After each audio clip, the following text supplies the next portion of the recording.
ನಾವು ಗಾಂಧಿ ಪ್ರತಿಮೆ ಹತ್ರ ಫಿಕ್ಸ್ ಮಾಡಿದ್ದೆವು.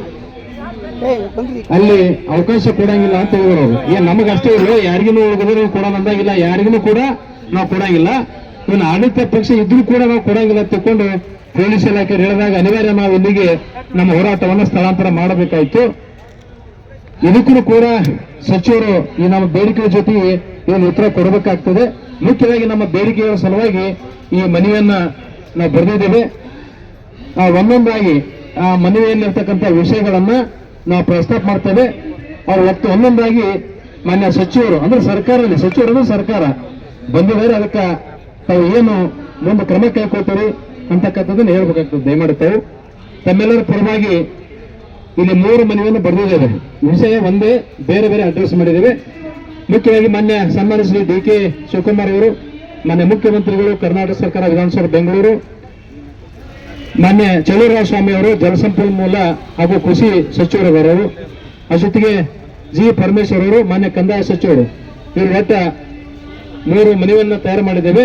ಆ ಒಂದೊಂದಾಗಿ ಇಲ್ಲಿ ಪ್ರಸ್ತಾಪ ಮಾಡ್ತೇವೆ ಸರ್.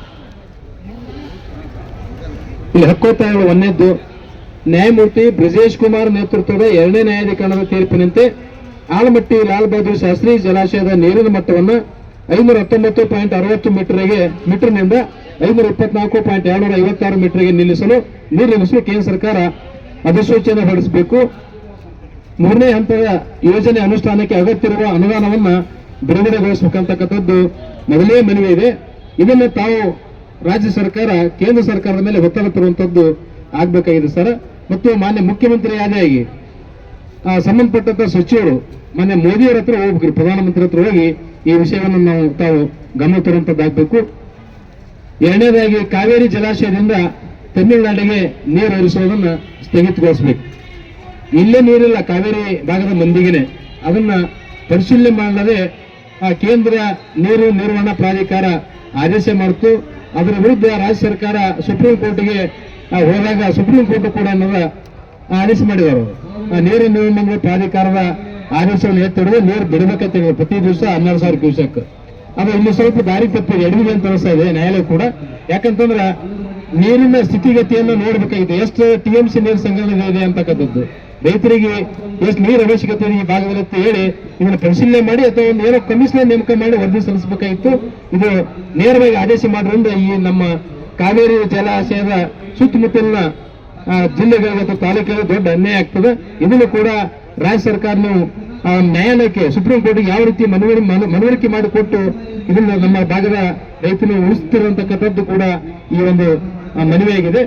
ಅದ್ರ ಜೊತೆಗೆ ಕಾವೇರಿ ನದಿಯ ಮೇಕೆದಾಟು ಅಣೆಕಟ್ಟಿನ ನಿರ್ಮಾಣ ಕಾರ್ಯ ಶೀಘ್ರದಲ್ಲಿ ಪ್ರಾರಂಭಿಸಿ ಮುಕ್ತಾಯಗೊಳಿಸಬೇಕು. 4ನೇದು, ರಾಜ್ಯದ ರೈತರು ತಮ್ಮ ಜಮೀನುಗಳಿಗೆ ಹೋಗಲು ದಾರಿ ಇಲ್ಲದೆ ತೀವ್ರ ತೊಂದರೆ ಅನುಭವಿಸುತ್ತಿದ್ದಾರೆ. ಹಿಂದೆ ಸರ್ಕಾರ ಹೊರಡಿಸಿದ ಸುತ್ತೋಲೆ ಮಾರ್ಪಡಿಸಿ ಕಾನೂನು ತಿದ್ದುಪಡಿ ಮಾಡಿ ನ್ಯಾಯಾಲಯಕ್ಕೆ ಹೋಗಿ ತಡೆಯಾಜ್ಞೆ ತರದಂತೆ ಸುಗ್ರೀವಾಜ್ಞೆ ಹೊರಡಿಸುವ ಮೂಲಕ ದಾರಿ ಸಮಸ್ಯೆ ಬಗೆಹರಿಸಬೇಕು. ರಾಜ್ಯದ ಎಲ್ಲ ತಹಶೀಲ್ದಾರ್ಗಳಿಗೆ ದಾರಿ ಬಿಡಿಸಿಕೊಡುವ ಸಂಪೂರ್ಣ ಅಧಿಕಾರ ವಹಿಸಿಕೊಡ್ಬೇಕು ಸರ್. ಇದು ಅಂತೂ ಬಹಳ ಗಂಭೀರ ಸಮಸ್ಯೆ ಸರ್. ಅದು ಬ್ರಿಟಿಷ್ ಕಾಲದಾಗೆ ಯಾವುದೇ ನಕ್ಷೆ ಒಳಗೆ ದಾರಿ ಎಂಟ್ರಿ ಮಾಡಿಲ್ಲ. ಅವಾಗ ಯಾಕೆ ಮಾಡಿಲ್ಲ ಅಂತಂದ್ರೆ 100 ಎಕರೆ ಜಮೀನಿತ್ತು, ಅಖಂಡ ಜಮೀನಿತ್ತು, ಒಬ್ರಿಗೊಬ್ರು ರೈತರು ಹೊಂದಾಣಿಕೆ ಇದ್ರು. ನಂತರದಲ್ಲಿ ಜಮೀನು ವಾಟನೆ ಆಗಿ ಬೇರೆದವರಿಗೆ ಮಾರಾಟ ಆಗಿ ಆ ಜಮೀನು ತುಂಡಾದ ಕಾರಣಕ್ಕಾಗಿ ದಾರಿಗಳು ಹೋಗ್ಬಿಟ್ಟು ಸರ್. ಮತ್ತೆ ಯಾವುದೇ ಬ್ರಿಟಿಷರ ನಕ್ಷೆಯಲ್ಲಿ ದಾರಿ ಗುರುತು ಮಾಡೇ ಇಲ್ಲ. ಹೋರಾಟ ಆಗಿದಾವೆ ಸರ್, ಆಗಿದಾವೆ, ಕೊಲೆಗಳಾಗಿದ್ದಾವೆ, ತಮಗೂ ಕೂಡ ಗೊತ್ತಿದೆ. ಹಲವಾರು ಬಾರಿ ಸಿದ್ದರಾಮಯ್ಯ ಮುಖ್ಯಮಂತ್ರಿ ಇದ್ದಾಗ ಬಿಜಾಪುರ ಬಂದಾಗ ಇಲ್ಲಿ ಬಂದಾಗ ನಾವು ಮೆಮೊರಾಂಡಮ್ ಕೊಟ್ಟಿದ್ದಾಗಿದೆ. ನಮ್ಮ ಹೋರಾಟವನ್ನು ಆಧರಿಸಿ ಏನೋ ಒಂದು ಸುತ್ತೋಲೆ ಹೊಡಿಸಿದ್ರು ಕಾಟಾಚಾರಕ್ಕೆ. ಆ ನಕ್ಷೆಯಲ್ಲಿ ದಾರಿ ಗುರುತಿದ್ರು ಮಾಡಿ ಕೊಡ್ರಿ ಅಂತೇಳಿ. ನಕ್ಷೆಯಲ್ಲಿ ದಾರಿ ಗುರುತಿದ್ರ ನಮ್ಮ ಸರ್ಕಾರಗಳ ಅವಶ್ಯಕತೆ ಇಲ್ಲ, ಆಯಾ ತಹಸೀಲ್ದಾರೇ ಮಾಡಿ ಕೊಡ್ತಾರೆ. ತಕರಾರು ಮಾಡಿದ್ರೆ ಪೊಲೀಸ್ ಸೆಕ್ಯೂರಿಟಿ ತಗೋತಾರೆ. ನಕ್ಷೆಯಲ್ಲಿ ಇಲ್ಲ, 1000 ರೈತರೊಳಗೆ ಒಬ್ಬ ಆತರ ಪುಣ್ಯ. ನಕ್ಷೆದಾಗ ಇಲ್ಲಾರ್ದ ದಾರಿ ಎಲ್ಲಿಂದ ತರೋದು? ಸುಮ್ಮನೆ ಇದು ಸುತ್ತೋಲೆ ಹೊಡಿಸಿರ್ತಕ್ಕಂಥದ್ದು ಸರ್ಕಾರದ ಕಾಟಾಚಾರಕ್ಕಾಗ್ಯದ.